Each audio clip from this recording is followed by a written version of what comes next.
Hey there, hi, welcome to the channel. I am Garrett, and in this video, we are talking all about social media interior design trends that I don't like and maybe you shouldn't like either. Now, the first one is all of the hate that the overhead light gets. Now, I love an overhead light fixture. I like it to fill a space. I like them big, I like them oversized, but they give off too much light. And I think this is something everyone has noticed, and right now there's a whole trend of people being like, we don't use the big light. We don't use the big light. Oh, I never use the overhead light. And I'm like, are you actually okay? Like, is this a normal thing? Like, I use my overhead light fixtures all the time. As a matter of fact, I have one on right now, and I literally use them all of the time. I don't understand all of the hate they get, but what I understand is that sometimes they give off too much light, and that can be a problem because it makes the space uncomfortable. I totally understand that, I get it. And also, we like mood lighting, we like really soft, warm lighting that you often get from lamps or other sources of lighting,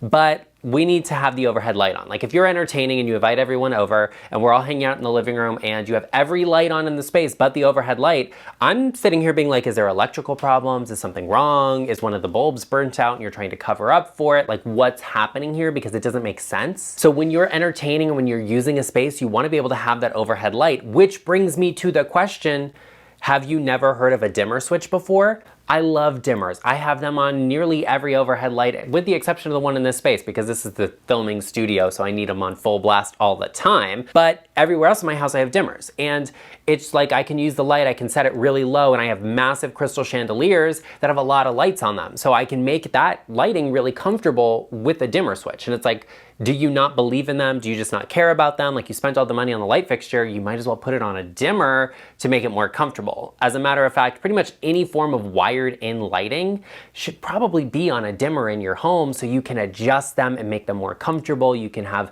more lighting when you need it and really soft, comfortable, moody lighting when you don't need all of the full power of the light on. I'm not necessarily talking about bathrooms or kitchens, although you could definitely use dimmers in those spaces, and that might be nice for like a nighttime, evening night when you get up for a midnight snack or whatever. But it's really not that expensive to have an electrician out and put in a dimmer switch, and it makes the world of difference to the comfort of the space. The next social media design trend we have to talk about that is like taking the world by storm. We see it everywhere, literally on everyone's page, is white oak everything. Now I love white oak as a design professional. I love every form, every color of wood stain there is out there. I think there's a place for all of it, but the overcommitment to white oak right now is like kind of aggressive. People are just like, white oak everything. We have to do the white oak floors, the white oak ceiling. We need to do white oak floating shelves, the picture frames. Every piece of furniture in their house will have white oak. And white oak is great, but when you have too much of it, it's just bland. It just looks a little bit boring and it's a little bit over-designed, quite honestly. Having a mix of different tones of wood in a space makes it feel more curated and more elevated. It makes it feel like you did not just go out and buy every single thing brand new. And you may want to do that. I say, go for it, but once again, look for mixing a couple of wood tones together. And it doesn't have to be a really dark tone and a really light tone. That's what I do in my house and it works for me. I really like that, but it might not be for you. So look for something that's a mid-tone wood or something that just has a little bit of extra warmth to it instead of just doing every single thing white oak. Because at some point we're gonna run out of it. Like there's only a finite amount of it. Oak trees take a long time to grow. So us being like, every single thing has to be white oak, like we are like going savage on those oak trees. As a matter of fact, I love watching or looking at updates of what is happening at like the Notre Dame Cathedral that, you know, unfortunately burned down. And they have used so much oak on that project, and they're fortunate enough that that was planted like 200 years ago, so they actually have it. It takes forever for oak trees to grow. So doing every single thing in white oak or staining it to look white oak, it just is, it's a lot. It's a lot of the same thing over and over again, and it's a big commitment. Something I've seen a couple interior designers that I really love do is they actually are getting antique pieces of oak furniture and then having them stripped and taking off like the yellow finish of them, and then they actually kind of look a lot lighter, like white oak, and they just feel interesting. There's character there, there's a little history to it. That's something you could consider having done if you see a really great piece of oak furniture but you think the color is too dark or doesn't work in this space. But once again, mixing wood tones is absolutely fine. You can totally do that and it works really beautifully. It makes a space feel curated and layered, really vibrant and interesting. It just puts character in. But just so we're clear, if you have a piece of furniture that is valuable, is historic, or has some sort of significance behind it, you don't want to strip that. You don't want to DIY any of that, because it can actually devalue a piece and it can take a lot to restore that back to its original condition. So just be mindful of all of those things, but like, you don't have to do every single thing white oak. It's okay to mix some things together. Don't fall into that trend. And if you have a space and you're like, Garrett, what should I do in it? I really like the white oak. I say go for it. Just layer in some different things together to create some visual interest and not make a space feel overly designed. I have white oak floors in my house, and you know who loves them? Albert. Let's go get the baby. He is the little one. He sleeps. Everybody always comments and says, oh, is Albert even real? Is Albert even real? Yes, he's real. He just does not care. He can't be bothered, can you? He's over here looking for his next treat. He's looking for the next spot. He's gonna have a little nap. That's what Albert cares about, isn't it? He's done. He's over it. Okay, we're gonna let you go find a nice spot to lay. How's that sound? Yes. Okay. Okay, we'll see you later. Let's talk about something everyone loves, or most people love. I'm sure a lot of people don't love, but that's not the point. And that's sculptural everything. And I mean like sculptural styled tables and chairs and sofas and everything. Not everything in a space can be sculptural. Otherwise, everything just looks like weird shapes or blobs, or all of it's kind of just weird looking. It's too much, because a sculptural element is meant to be artistic. It's meant to feel like a piece of art. So when you have every single thing being the same, it doesn't feel like that piece stands out. It doesn't feel interesting. It just feels like it's a curved shape or something. I don't even know how to explain this completely, because it's just not it. It's just not what you want in your house. So I love a sculptural piece. I have a really sculptural sofa that I think is really amazing. It's the Soriana sofa, and that's so cool. It's like postmodern and interesting, but I juxtapose that with more traditional pieces of furniture that have a lot of carving and that have inlays that are really gorgeous. In my space, it makes that sculptural piece stand out more. It makes the traditional pieces stand out more. So if you like really sculptural pieces and you're like, Garrett, I want everything to be modern, I don't want to have any sort of traditional pieces, I say go for it, but look for something that's contemporary or has really clean lines, a lot of structure to it, to mix in with your sculptural pieces to create that visual interest, that juxtaposition. You have something that's really harsh and solid, and then you have something that's more freeform and curved. I think that's really fantastic, and it lets those sculptural pieces be sculptural, be interesting, and stand out. And also mixing in different styles or some different colors is great too. A lot of times with this whole sculptural thing, we see a lot of like white everything or beige everything, and like honestly, that's cool and it's a great base, but it's kind of boring. So bring in some interesting color. You can bring in a really saturated tone. You can bring in an earth tone, a moodiness to it. Bring in camel. I love that. All of those colors can layer really beautifully and create something interesting that feels curated. Let's talk about one of the most controversial interior design trends on social media, and that's painting brick. Well, some people just love the look of painted brick, and I think that's okay. I don't honestly care at all whether someone paints their brick or not. It makes no difference in my life, but there's always a controversial opinion. Somebody will paint red brick and then you get a ton of comments that are like, you ruined it, you ruined the brick, you ruined the brick, and that's okay. People have their opinions and they're entitled to them. I think that's fine, but it like is so weird to me because you see influencers do this all of the time.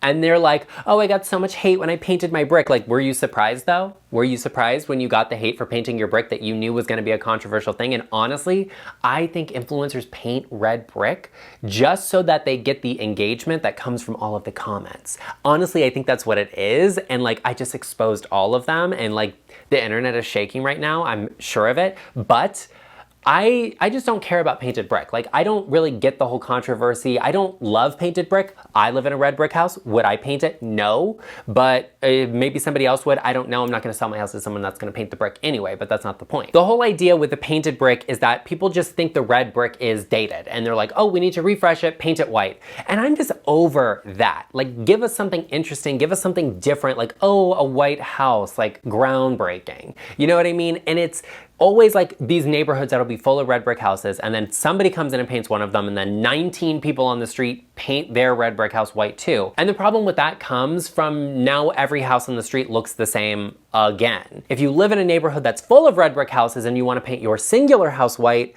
maybe it's something to consider. Of course, you do want to look into the type of brick you have on your home to see if it's even safe to paint that, because moisture can get into it and then it gets trapped because of the paint, and then the brick starts to degrade and corrode and just fall apart, and you don't want that to happen. But if your entire neighborhood is all red brick and you're like, you know what, I'm the singular person, I'm gonna paint my house white, like, okay, I think that's kind of interesting. It could be a standout moment, whatever. But then when everybody else starts to do it, now you're the house that doesn't stand out anymore. And you might be the person that everyone in your neighborhood painted their house white and your house is red brick and they're all like, oh, it's so dated, blah, blah, blah. Girl, I don't care about what they have to say, and you shouldn't either. If you like red brick, I say stick with it, because I like it. I'm cool with red brick. Now, red brick in interiors, I'm a little like, I don't know, it depends on the space. Sometimes red brick in interiors can actually be very successful when painted. However, I think if you have like an industrial loft and you're like, oh, I want to paint it all white, like maybe paint one of the walls white and leave the other one red brick, because that's kind of the vibe of the space. Also, painting red brick or even stone in a house can sometimes refresh and revitalize a space that feels a little bit drab, a little bit dark, and maybe dated. So it can be something worth considering, but you do want to be mindful of the history of that space, the quality of it, what type of brick that is. If it's an interior brick, it's probably safe to paint because you don't have a lot of moisture coming into contact with that, but you definitely want to check it out and make sure that maybe you're living in a really historic property and you painting the brick is going to ruin some of the history of it. You don't want to do that. So be on the lookout for what type of brick you have, what it looks like, if it's going to work painted, and maybe look at something other than painting it white. Brick doesn't have to be painted white. It could be painted any color you wanted. If you wanted gray brick, you could do that, although gray is not like really the vibe. I don't really recommend anybody paint their house gray, but that's not the point. You know, I think there are other colors out there than just like white brick, because at this point it's so boring. And like I said, I'm a conspiracy theorist now. I literally think that these influencers are painting their red brick white and showing it just to build engagement, to get their content shared. Literally, I think that's what's happening. I don't think they actually care at all, because I don't care. Listen, the color of the brick of your house makes no meaningful difference in my life. Like, I think that's pretty obvious, but like, why you gotta share it if you already know you're gonna get controversial opinions on it and everybody's gonna be like, you ruined the house, you ruined the house. Like, you knew it was coming, so don't be surprised. And then don't go and make some other post about how everybody was being mean to you in the comment section because you literally asked for it. Like, the interesting thing is, if you're gonna do something that you know is controversial, you don't have to share it and then nobody knows. Now that I've completely re-traumatized myself over that, let's talk about another social media interior design trend that I just can't stand. I think we are all over. And that's actually kind of in part with like labeling design styles, but it's also creating a design style out of nothing, even though it's not what that really is. And right now what I'm seeing is warm minimalism. People are like, oh, what's warm minimalism? It's this, it's that. Like, people are sharing all sorts of stuff on social media, and warm minimalism is not a thing. It's not real, doesn't exist, it's not a design style. Minimalism is a lifestyle, it's a concept you can incorporate into any style. So saying warm minimalism, it doesn't mean anything. It's like warm, not having a ton of stuff what? It makes no sense. Minimalism is a concept, like I said. It's all about being free of clutter of things to have a stress-free life. That's fantastic, but there is no notion of any style involved in that. Now, you can have a minimally styled piece of furniture, you can have a minimal color scheme, that all works, but minimalism itself is not a specific style. So if you have a traditional style, that doesn't mean you can't be a minimalist. If you have a farmhouse style, that doesn't mean you can't be a minimalist. None of that makes a difference. So minimalism being like warm minimalism makes no sense. Honestly, when you see warm minimalism, it's literally just organic modern with less stuff. That's it. That's all it is. I think that's great, but to like label this as a completely new design style is not real. Like, it's not a thing. So putting labels on every single design style, it just doesn't make sense. It doesn't feel natural. In my home, I don't sit there and say, okay, well, this is this style, that's that style, and that's that style. No, I buy what I like and I mix it all together. I'll have French antique chairs mixed with an English mahogany desk mixed with a postmodern sofa. Like, I do what I like in my house. I mix things together. If I see something that sparks my interest that I really like, I'm gonna find a way to make it work, and it's gonna look good. It's curated. It tells somebody about me. That's what you need to focus on, not labeling your style is this, that, the other thing. Because ultimately your design style, it might be a mix of 2 or 3 things, or you might be like, warm minimalism is my style. But then if you see something you really like that's not warm minimalism, but you love that piece, are you gonna get rid of it? Are you gonna not go for it because it doesn't fit this specific niche of design? Absolutely not. Look for things you love and don't concern yourself with putting a label on your design style. Some things are better left just natural, just organic. Like warm minimalism is not a thing.